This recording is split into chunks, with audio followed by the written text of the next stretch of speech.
Guys, I thought this second video that I'm going to do is about how I do videos. I'm going to talk about Macintosh in a second, but one of the things I do is I use this Quick Camera. And the reason I use Quick Camera instead of FaceTime or some other camera program is because other camera programs, see this, it makes it backwards. So you would have to read honorable discharge backwards. It would say, it would start here with E, G, R, etc. this way. And that's not very nice. Quick Camera allows me to do a video that isn't kind of like a mirror. Now I'm going to say, if you use FaceTime to talk to someone else, it looks like a mirror on your screen, but the person you're talking to will see it normally, like this. So, actually, they'll see it normally like this.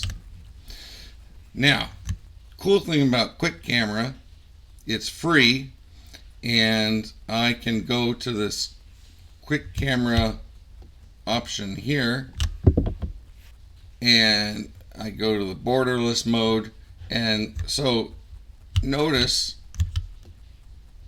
all this thing up on the top.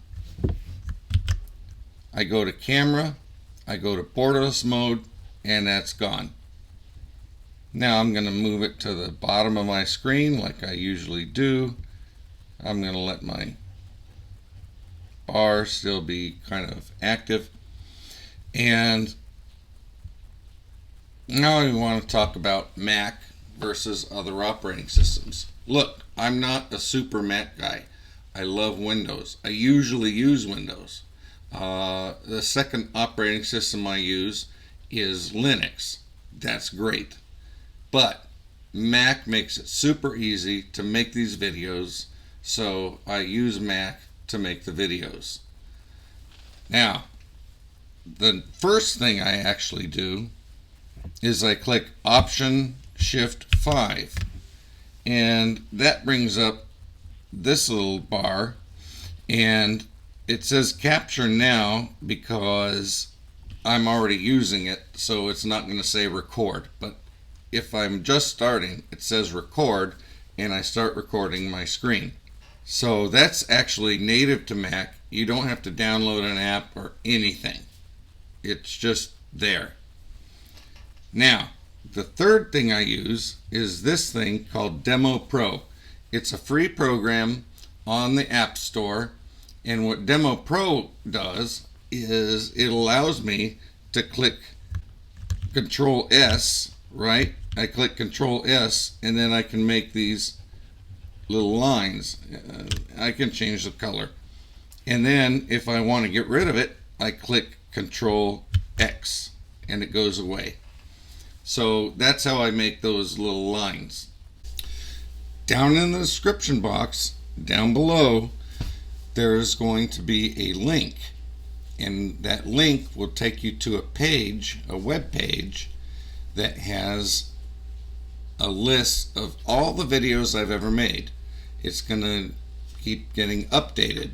These videos will all be about basic computer tutorials, and if you're interested to see all the videos I've made and just choose the ones you like, click that link in the description box.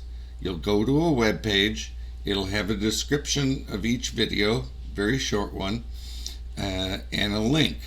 So for example, it says video number 1, Google Docs, and then a link to my Google Docs video. Link number 2 says, it says how to make videos, and then there will be a link because video number 2 is this one. When I do video number 3, whatever I choose to do it about, it'll have a description. This video is about blah blah blah, and then a link, and so forth. So then you can go there, look at the videos I've made, and choose if you want to watch one of them, or all of them, or any of them, and then click those links. Click the screen down below, click the subscribe button, click the screen down below, click the subscribe button, use the bell icon in order to get alerts on YouTube when I make a new video. Alright guys, thank you for watching the video, and have a good day.